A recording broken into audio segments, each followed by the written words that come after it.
우리 언론인 여러분께 제가 한 말씀 드리도록 하겠습니다. 중요한 사건들에 대해서는 우리 언론의 역할이 진실을 보도하는 것입니다.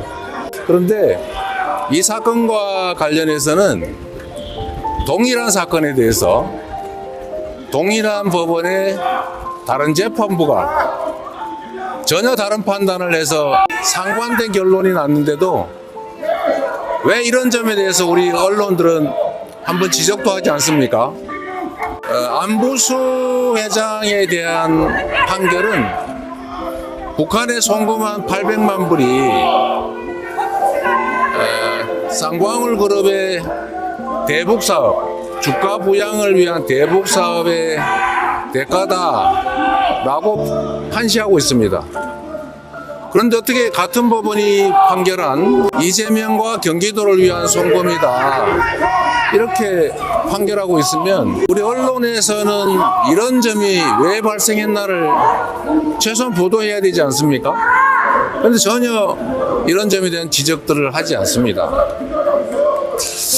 또 예를 들면 안보수의 그 증언이 진술이 일정한 시점에서 완전히 반대로 바뀌었는데, 그런데 그 사이에 안보수 딸에 대해서 뭐 집을 얻어주는 이런 그런 보도가 나오는데 왜 우리 언론들은 다 침묵합니까? 그뿐만이 아니죠.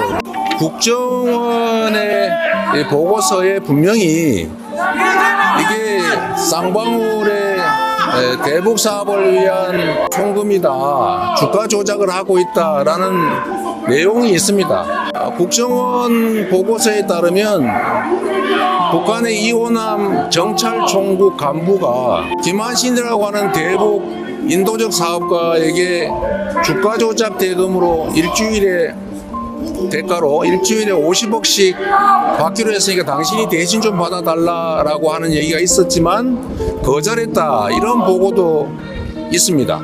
이런 국정원 보고서, 기밀 보고서가 맞겠습니까? 아니면 이 조폭 출신으로 도박장 개설했다 처벌받고 불법 대부업 운영하다가 처벌받고 주가 조작하다가 처벌받은 이런 부도덕한 사업가의 말이 맞겠습니까?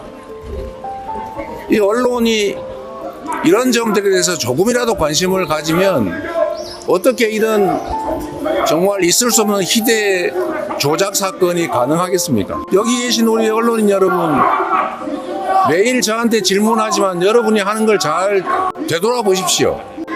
검찰이라고 하는 국가 권력기관이 사건을 조작하고 엉터리 정보 제공하면 그거 열심히 받아쓰고 조작은 하지만 그에 반하는 객관적인 사실이 나오더라도 여러분은 전혀 그 점에 대해서 관심을 안 갖습니다.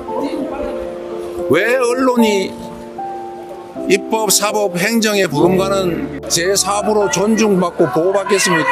여러분들이 진실을 보도하고 국가기관의 권력 남용을 억제하는 그런 순기능을 하기 때문에 헌법과 법률에 의해서 보호하고 여러분들을 존중하는 것입니다. 그런데 여러분들은 진실을 보도하기는커녕 마치 검찰의 애완견처럼 주는 정보 받아서 열심히 왜곡 조작하고 있지 않습니까? 이런 여러분들은 왜 보호받아야 합니까? 어쨌든 언론의 이 본연의 역할을 벗어난 잘못된 태도들 때문에 이 나라 민주주의가 훼손되고 진실은 바닷속에 가라앉습니다. 언론의 본연의 역할을 제대로 하시기 바랍니다.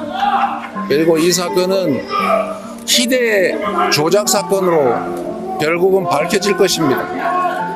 상식적인 선에서 판단을 해보십시오. 대체 말이 되는 소리겠습니까?